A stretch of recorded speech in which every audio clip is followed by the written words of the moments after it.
What if, one morning, you woke, and your body was no longer your own, not a dream, not a nightmare, but reality? A salesman, burdened with debts and duty, opens his eyes to find his body transformed, his arms gone, his voice gone. In their place, a hard shell, twitching legs, and hunger he does not understand. This is not a fairy tale. This is a descent into silence, fear, and betrayal. The clock ticks. He is late for work, but how can he leave the bed? His back is like armor, his legs squirm helplessly in the air.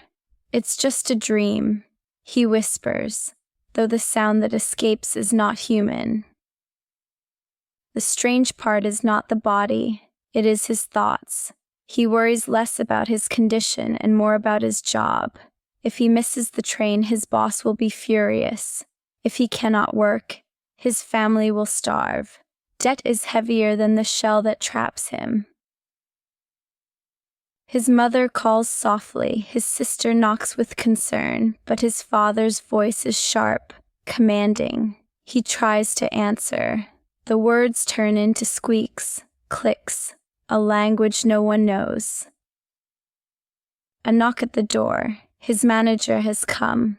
Desperation drives him. He crashes from the bed, scrapes across the floor, and drags himself to the door. The lock turns.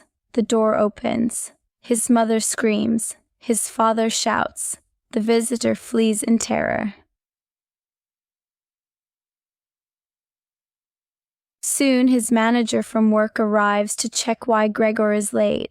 Gregor struggles out of bed, crashes into furniture, and finally opens the door. His family screams.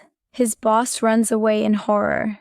Gregor, still thinking of his job, crawls after him, but his father drives him back into the room with a cane and newspaper, forcing him inside.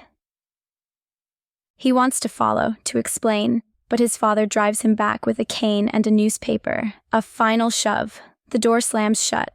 The house is no longer home. It is a prison. Days pass.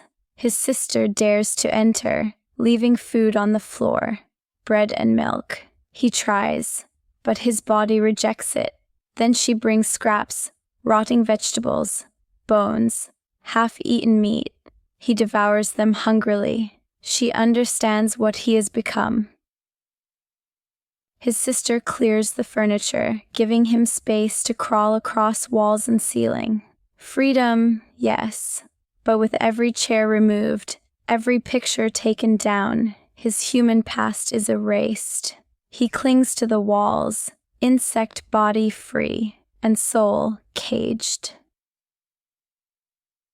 One evening, rage fills his father's eyes. He hurls apples. One strikes, sinking deep into Gregor's back. The wound festers. Pain becomes his companion. He retreats into darkness. The family changes. They take in lodgers.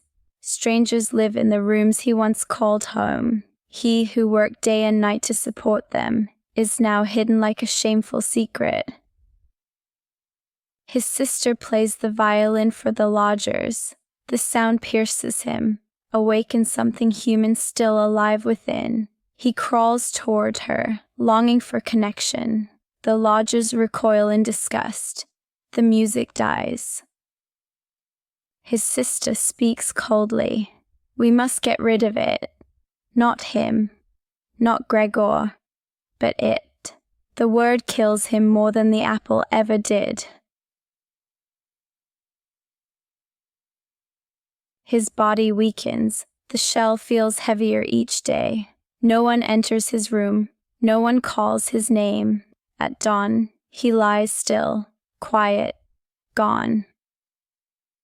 The cleaning woman finds his body and laughs softly, almost with pity. His family does not weep. They feel lighter. Their burden has been lifted. They step outside, board a tram, and ride into the countryside. They talk of new beginnings, of marriage for their daughter, of brighter days. The son who gave them everything is forgotten. A man gave his life to provide for his family, and when he could no longer serve, he became nothing to them. Was he a monster from the beginning, or was it the world that made him one? This story is not new.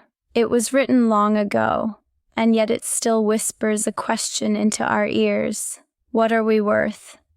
When we are no longer useful, real, or fiction, you decide.